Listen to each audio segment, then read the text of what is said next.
Muy buenos días a nuestros estudiantes de materiales de construcción. Por favor, a nuestro manual de clase vamos a la página 21. Corrosión o destrucción general por deterioro progresivo. Muy importante en la estructura metálica. Haciendo un resumen con esto, principales vehículos. Primero se disuelven los materiales, cuestión atmosférica. Vehículos de sustancias agresivas, ¿sí? Por ejemplo, óxidos, o a veces funciona como electrolito, tengo un efecto de batería, elemento necesario para la vida de los parásitos que atacan los materiales, por increíble que parezca, y ocasionalmente genera cambios volumétricos cuando yo tengo esta situación de corrosión de oxidación, ¿sí? Por ejemplo, veamos que en su momento no solo son los metales, también los concretos, morteros y aspectos de albañilería. La acción biológica bacteriana del ciclo del azufre o del nitrógeno va a afectar también a esto. Recuerde su curso, si ya llevó o está llevando ecología, hay que hablar del ciclo del azufre, del ciclo del nitrógeno, la fijación del nitrógeno, tan importante, digamos, cuando se dan las tormentas eléctricas en el crecimiento del maíz. Altera derivados sulfurosos, sulfuro, sales y la transformación de ácidos agresivos. Los sulfatos de sodio y magnesio producen cristales expansivos y eso también genera destrucción de mis morteros. El CO2, anhídrido carbónico, actúa sobre los morteros de cal, ¿sí? Formando carbonato de calcio, ¿sí? Eso también es importante. Aguas selenitosas con selenio contienen yeso, sulfato de calcio, reaccionan con la alumina del cemento formando sulfoaluminatos de naturaleza expansiva que afecta el concreto. Fíjense que aquí el aluminato tricálcico que estamos hablando acá es muy importante. En general, la alumina del cemento, dejémoslo más sencillo, la alumina del cemento es lo que le da su velocidad de reacción del cemento con el agua. Ese fraguado, endurecimiento del cemento depende en buena parte de la cantidad de alumina que tiene el cemento. Y si afectamos eso, usted ya puede ver qué es lo que puede pasar. ¿Cómo podemos proteger los materiales de albañilería y concreto? Bueno, primero utilizar materiales de calidad adecuada, evitar ambiente húmedo y contacto con la humedad, eso es muy importante. Evitar zonas de condensación de vapor de agua y utilizar recubrimiento adecuado. Aquí el mundo de los químicos, el mundo, digámoslo así, de los aditivos, lo mismo acá para protección de humedad. Por ejemplo, usted va a comprar un impermeabilizante para losa, para la losa de su techo por temporada de lluvia. ¿Para qué? Para que no se degrade ese concreto y tenga usted filtración. Bueno, entremos a la corrosión. Algunas formas por la atmósfera. Hay corrosión atmosférica, ¿sí? Sobre todo con la contaminación atmosférica puede inducir corrosión, ¿sí? Puede ser directa por el contacto con la atmósfera, ¿sí? La humedad del aire aumenta la conductividad del electrolito y acelera la corrosión, ¿sí? Resistencia de algunos metales, cromo, aluminio, níquel, acero inoxidable, ¿sí?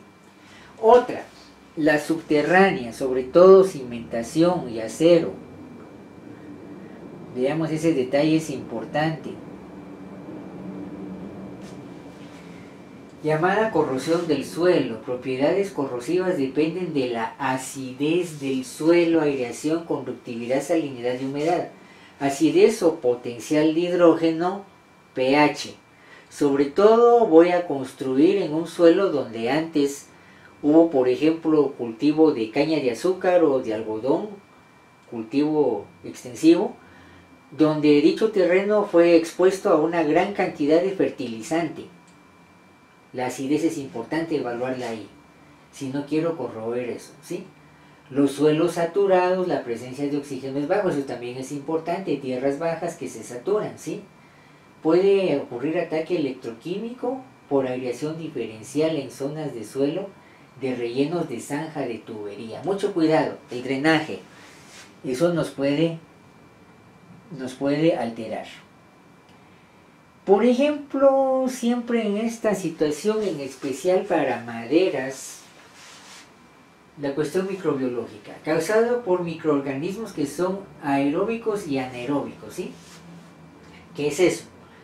Bacterias aeróbicas, cuando dice que usted hace aeróbicos, está haciendo sus ejercicios, calistenia, usted se está oxigenando.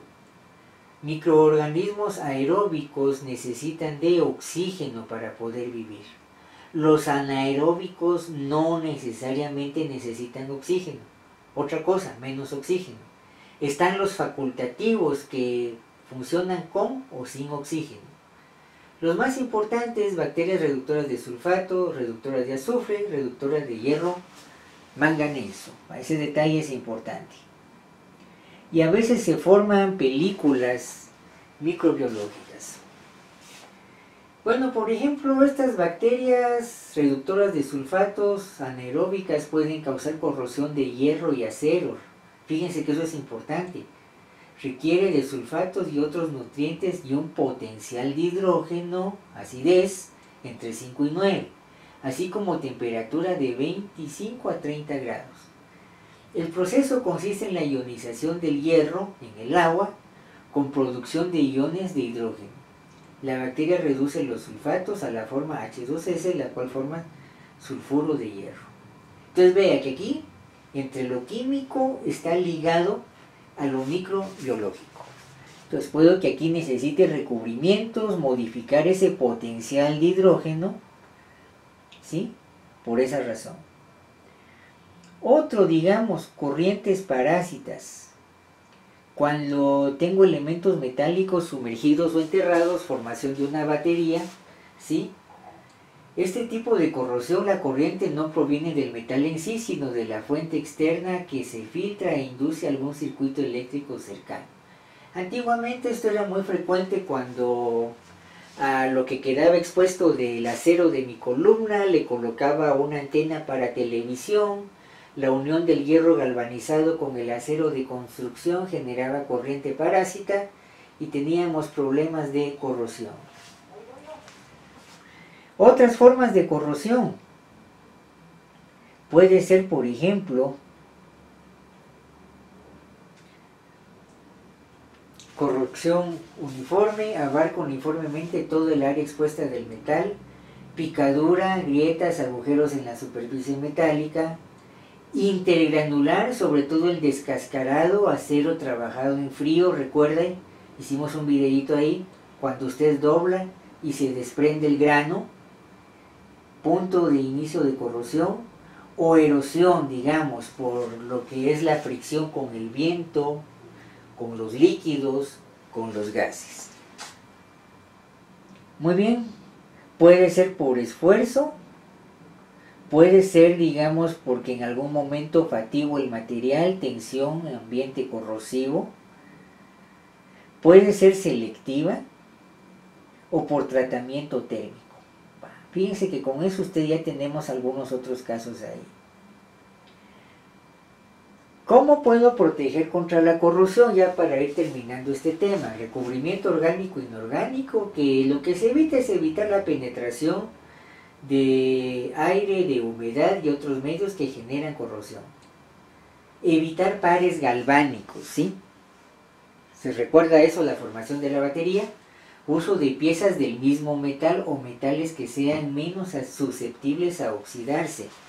Decíamos ahí la unión de un tubo de hierro galvanizado con acero de construcción, ¿sí?